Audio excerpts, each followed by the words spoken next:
नाज़रीन आदाब, आप देख रहे हैं खास बात। मैं हूं सैयद अहमद जिलानी। पहले नजर सुर्खियों पर। गीता की वतन वापसी के बाद अब रमजान को अपने मुल्क पाकिस्तान वापस भेजने की ईटीवी की मुहिम रंग ला रही है।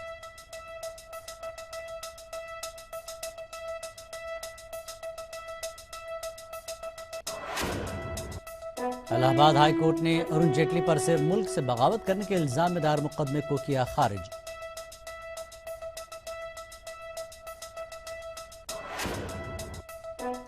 मगरबी बंगाल हुकूमत की गीतांजलि स्कीम से मुसलमानों को फायदा न मिलने की खबर से तशवीश की लहर। अक़लियती कमीशन ने किया हैरानी का इजहार।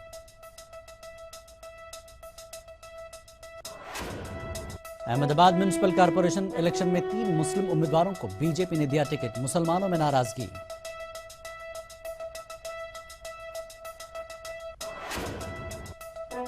लखनऊ की कदीम इमारतों में रहायश पजीर लोगों को दूसरे मकामात पर मुंतकिल करने का मामला फिर गरमाया। मुतल्लिका अफराद में बेचैनी।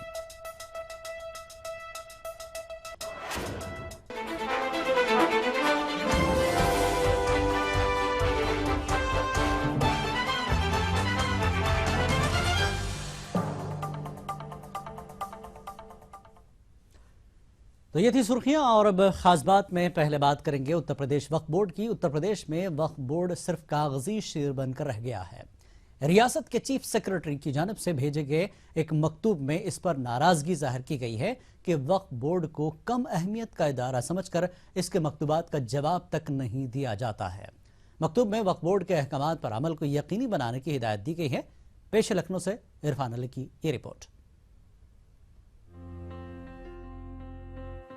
उत्तर प्रदेश शिया सेंट्रल वक्फ बोर्ड के चेयरमैन ने पिछले दिनों बरेली और इलाहाबाद के 2 अलग अलग मामलों में औकाफ की आराजी बचाने के लिए जिला हुकाम को मकतूब भेजे, लेकिन दोनों जिलों में इस पर कोई अमल नहीं हुआ। चेयरमैन सईद वसीम रिजवी ने जिला इंतजामिया की बेरुखी पर वजीर आला को शिकायती मकतूब भेजा। वजीर आला की हिदायत पर चीफ सेक्रेटरी की जानिब से सूबे के तमाम कमिश्नर्स और अपर सर्वे कमिश्नर वक्फ को एक मकतूब लिखा है। इसमें वक्फ बोर्ड के मकतूबात का जवाब न देने पर नाराजगी जताई गई है। मकतूब में औकाफ के अहकामात पर अमल को यकीनी बनाने की सख्त हिदायत दी गई है। साहब, हम बहुत इस बात से हमें दुख है और इस बात से हम दुखी हैं कि हुकूमत जो है वो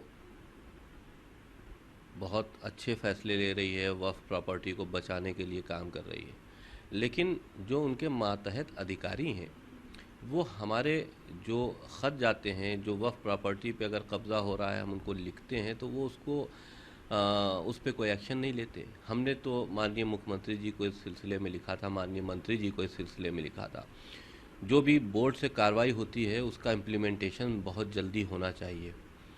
तो ये एक अच्छा फ़ैसला है शासन का और हुकूमत का कि उन्हीं ने हमारी बात को समझा और डीएम्स को ये निर्देश दिए। मिसाल के तौर पर इलाहाबाद के नबीउल्लाह रोड पर वाक़िया बंदे अली वक्फ के मामले में वक्फ बोर्ड से वक्फ की आराजी बचाने के लिए फर्जी तरीके से की गई रजिस्ट्री मनसूख करने की कार्रवाई की गई है, लेकिन इस पर अभी तक अमल नहीं हो सका है। वक्फ की मुतवली के मुताबिक मकामी अफसरान औकाफ को खुर्द बुर्द करने वालों के खिलाफ कार्रवाई करने के बजाय उन्हें बचाने का काम कर रहे हैं। और हमारी प्रॉपर्टी सुल्तानपुर भावा 66/103 नई बस्ती नूरला रोड इलाहाबाद पर है, वक्फ है, जो कि 70 साल से ज़्यादा वक्फ हुई हुई है, शिया वक्फ बोर्ड में रजिस्टर्ड है, जिसमें 2 साल पहले हमारे किराएदार ने उसको मिली भगत करके फ्रॉड करके किसी को आगे कोई गद्दी हैं उनको भेज दिया। और जब हमको पता चला तो हमने यहाँ आके वक्फ बोर्ड में वो रजिस्ट्री दी, रजिस्ट्री ला के फिर यहाँ पे चेयरमैन साहब ने उनको नोटिस भेजा। 8 से 10 महीना यहाँ मुकदमा चला, वहाँ से कोई भी नहीं आया। यहाँ से 6-7 नोटिस गई पर कोई नहीं आया। उसके बाद यहाँ से एक्शन लिया गया, सेक्शन 51 और 52 की कार्रवाई की गई, जिसमें रजिस्ट्री उनकी ज़ीरो कर दी गई। ये चेयरमैन साहब को पावर है। शिया वक्फ बोर्ड ने बरेली के एक मामले में साबिक वजीर औकाफ के भाई के खिलाफ FIR दर्ज कराने की कार्रवाई की थी। बोर्ड को आज तक इस पर अमल आवरी की रिपोर्ट नहीं मिली है। बोर्ड के चेयरमैन के मुताबिक चीफ सेक्रेटरी की जानिब से भेजे गए मकतूब के बाद बोर्ड के अहकामात को संजीदगी से लिए जाने की उम्मीद है। लखनऊ से ETV के लिए इरफान अली की रिपोर्ट। 11 माह की मुसलसल कोशिशों और चेयरमैन सीईओ से इख्तलाफात के बाद बिलाखिर मध्य प्रदेश वक्फ बोर्ड की दूसरी मीटिंग 9 नवंबर को तय पा गई है। वज़ीर की पहली मीटिंग नए बोर्ड की तश्कील के बाद मुनक्किद हुई थी। इस मीटिंग में वक्फ इमलाक की आज़ादी, नाजायज़ कब्ज़ात की बर्खास्तगी समेत किराए में इजाफे का मसला ज़ेर बहस होगा। अहम इशू तो बहुत सारे हैं, मगर अफसोस है हमें इस बात पे कि हम कुछ वजूहात की वजह से नहीं कर पाए बोर्ड की बैठक, लेकिन आने वाले दिनों में हम बोर्ड बैठक करने जा रहे हैं, जिसमें कई मामले हैं। नए वक्फों में नए बिल्डिंग परमिशंस के मामले हैं, वो भी हैं, इजाफा जायदाद के मामले हैं, कमेटियों के कई मामले पेंडिंग है बरसा बरस से, वो हैं, कुछ हाई कोर्ट में लंबित मामले हैं, न्यायालयीन प्रकरण हैं। उन सबको इंशाल्लाह हम लोग बैठक करके इस मामले को निपटाएंगे। मुल्क में फैलती फिरकापरस्ती और महंगाई के खिलाफ इलाहाबाद में कांग्रेस अक़लियती मोर्चे ने जबरदस्त एहतजाजी मुजाहरा किया। कांग्रेस अक़लियती मोर्चे ने मोदी हुकूमत के खिलाफ बतौर एहतजाज नीम बरहना होकर मुजाहरा किया। कांग्रेस के मकामी लीडर इरशादुल्लाह की क़यादत में बड़ी तादाद में मुजाहिरीन ने जिला हेडक्वार्टर के बाहर जमा हुए और मरकजी हुकूमत के खिलाफ नारेबाजी की।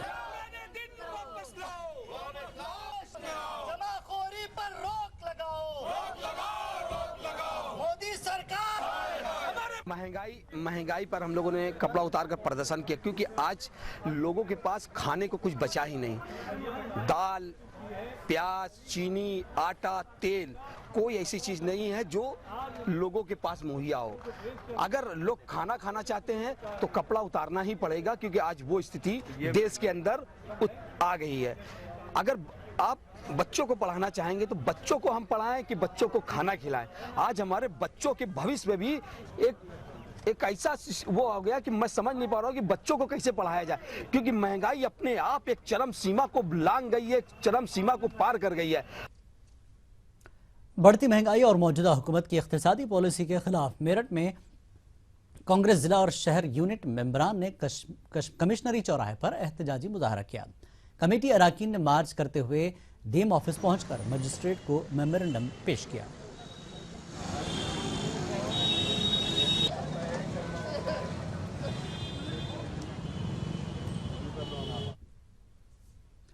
मुल्क में जारी अदम रवादारी के माहौल ने मुसलमानों के बाशऊर तबके को सख्त तशवीश में डाल दिया है। मुमताज़ आलिम दीन मौलाना जवाद हैदर जवादी ने मौजूदा सूरत हाल पर अपनी गहरी तशवीश का इजहार करते हुए मुसलमानों से सब्र तहम्मुल की पॉलिसी इख्तियार करने की अपील की है।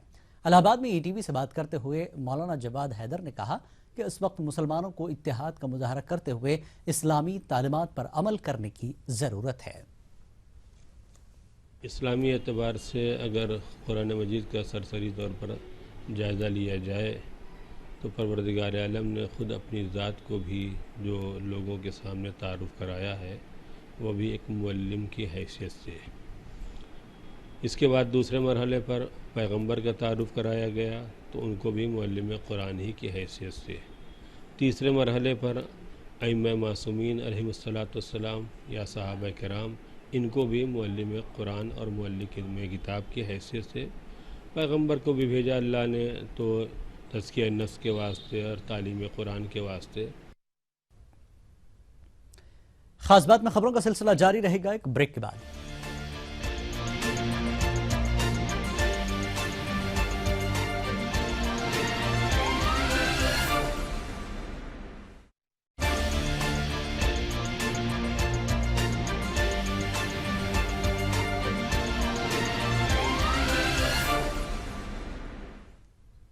खास बात में एक बार फिर आपका खैर मकदम है।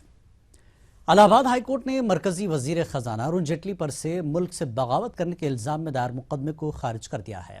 वज़ीर अरुण जेटली ने गुज़श्ता दिनों NJAC के बारे में सुप्रीम कोर्ट के तारीखी फैसले के खिलाफ सोशल मीडिया में मजमून लिखा था। यूपी की महोबा अदालत ने इस मामले में खुद कार्रवाई करते हुए अरुण जेटली पर आइन की दफा 124A के तहत मुकदमा दर्ज कर लिया था। अरुण जेटली ने महोबा अदालत की इस कार्रवाई के खिलाफ इलाहाबाद हाईकोर्ट का दरवाजा खटखटाया था। इलाहाबाद हाईकोर्ट ने इस मामले की समाअत के बाद अरुण जेटली पर कायम मुकदमे को कलादम करार दे दिया है। जेटली ने अपने फेसबुक के पोस्ट पर जो माननीय सुप्रीम कोर्ट का जजमेंट है NJAC के ऊपर, उसके ऊपर एक लेख लिखा था। उस लेख का स्वतः संज्ञान लेते हुए जुडिशल मजिस्ट्रेट महोबा ने उनको धारा 124A जो कि देशद्रोह की धारा होती है उसमें समन किया, तलब किया। उस तलबी आदेश को और समस्त कार्रवाई को आज माननीय उच्च न्यायालय में श्री अरुण जेटली जी ने चुनौती दी और माननीय उच्च न्यायालय ने पहले ही दिन आदेश को भी खारिज कर दिया और सारी की सारी कार्रवाई निरस्त कर दी है। गीता की वतन वापसी के बाद अब रमजान को अपने मुल्क वापस भेजने की ईटीवी की मुहिम मजीद रंग ला रही है। इस मामले में ईटीवी की मुसलसल खबर की तशहीर के बाद हुकूमत हिंद ने अपनी संजीदगी का मुजाहरा करते हुए मजीद इक़दाम किए हैं। पेश है सिलसिले में खास रिपोर्ट।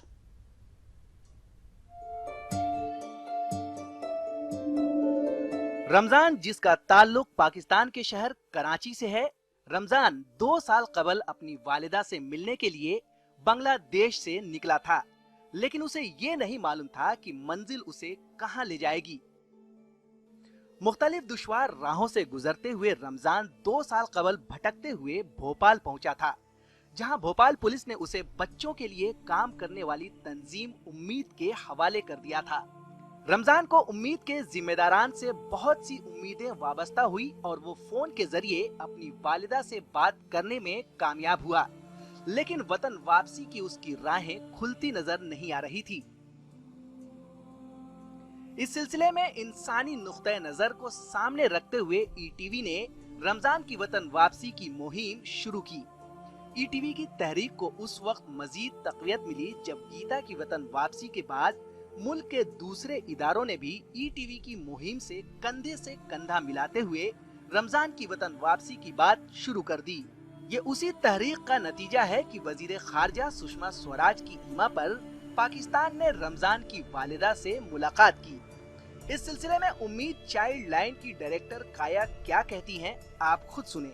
जी प्रोसेस में तो अभी इनफैक्ट ये कि हम लोग लगभग पिछले 15-20 दिनों से तो लगातार लिख ही रहे थे और फाइनली हम लोगों की जो एप्लीकेशन जो मिनिस्ट्री ऑफ एक्सटर्नल अफेयर्स में क्लोज कर दी गई थी वो अब रीओपन हुई है पिछले हफ्ते, और वहाँ से एक इन्फॉर्मेशन आई कि आपका केस फिर से खोला गया है। और ये मीडिया का प्रेशर या काफ़ी सारे लोगों की जो जानकारी वहाँ तक पहुँच रही थी, और फाइनली हमने पाकिस्तान हाई कमीशन में कमिश्नर को लिखा, उनके यहाँ से फिर letter ministry of external affairs को हमारे लेटर को फॉरवर्ड किया गया, और वो फॉरवर्ड करने के बाद में फिर थोड़ी सी तेज़ी आई उसमें। और पिछले गुरुवार को वहाँ के जो डायरेक्टर जो पाकिस्तान देखते हैं मिनिस्ट्री ऑफ एक्सटर्नल अफेयर्स में, मिस्टर सुगंध राजाराम, उनका फ़ोन आया और उनका मेल भी आया कि आपकी सारी डॉक्यूमेंट्स एक्सेप्टेड हैं और अब हम ये तय कर चुके हैं कि जो है वो बच्चे को भेजना है, बस हमको खाली क्लियरेंस पाकिस्तान से चाहिए।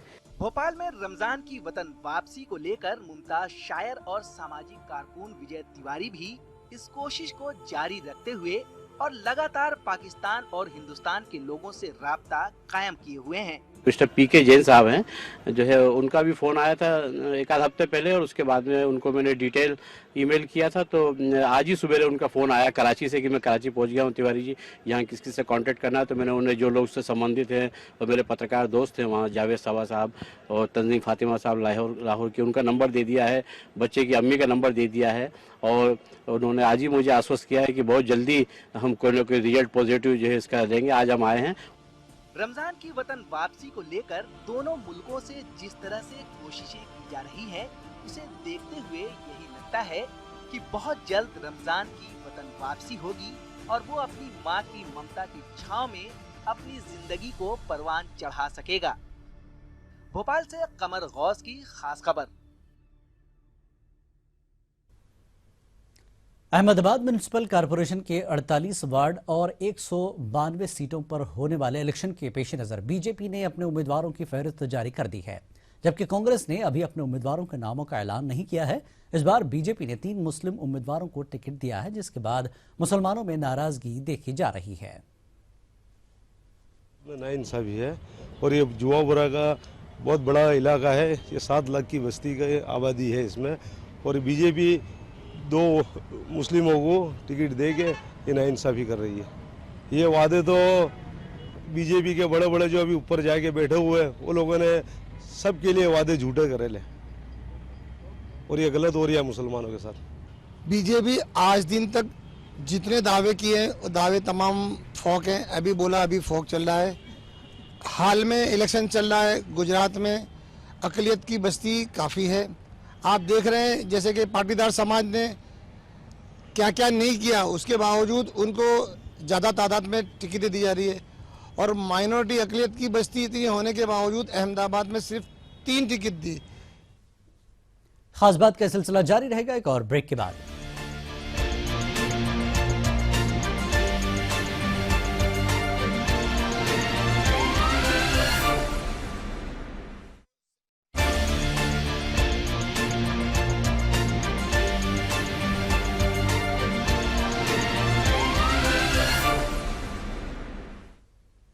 खास बात में एक बार फिर आपका खैर मकदम है और बात मगरबी बंगाल की। मगरबी बंगाल हुकूमत ने घर बनाने के लिए बनाई गई गीतांजलि स्कीम का दायरा वसी करते हुए मुस्लिम समेत दीगर तबकात को भी गीतांजलि के तहत घर फराहम करने का फैसला किया है।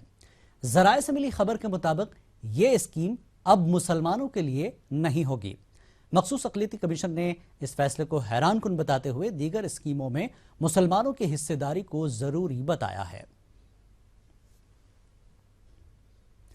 लखनऊ की कदीम इमारतों में रिहायश पजीर लोगों को दूसरे मकामात पर मुंतकिल करने का मामला एक बार फिर गर्मा गया है।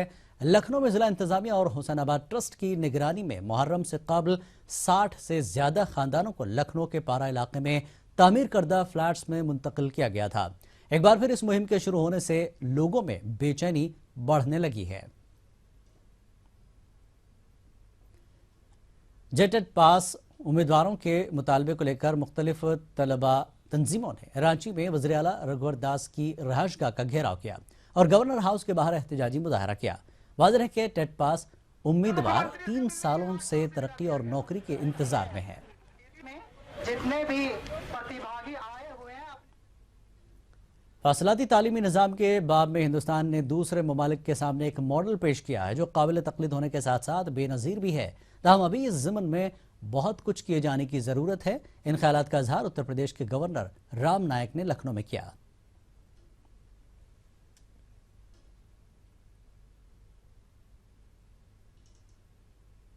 रियासती टीम से खेलने के बाद नेशनल टीम से खेलना हर खिलाड़ी का ख्वाब होता है। लखनऊ की मिडिल क्लास खानदान से ताल्लुक़ रखने वाले क्रिकेट खिलाड़ी जीशान का भी ये ख्वाब अब हकीकत में तब्दील होता नजर आ रहा है।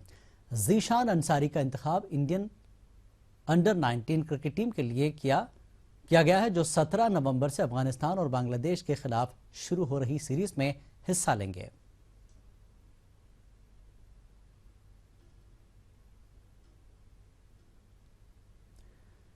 लोक जंबिश से सर्व शिक्षा अभियान में मुकर्रर किए गए उर्दू के 43 असातिज़ा अपनी अपनी तनख्वाह के हुसूल के लिए दर दर भटक रहे हैं। भरतपुर के कामा में जयपुर से आए ये असातिज़ा वज़ीर आला की रिहायशगाह पर अपनी तनख्वाह के मुतालबे के सिलसिले में अर्जी लेकर पहुंचे। इसके साथ ही इन लोगों ने वज़ीर तालीम वज़ीर काबिना यूनुस खान को भी इस मामले में अर्जी दी है। असातिज़ा का कहना है कि गुज़श्ता 4 माह से जयपुर में मुतादिद उम्मीद अफजा मकामात पर मुतालबे के बावजूद गुज़श्ता 8 माह से इन्हें फ़क़त दिलासों के सिवा कुछ मैसर नहीं आया है।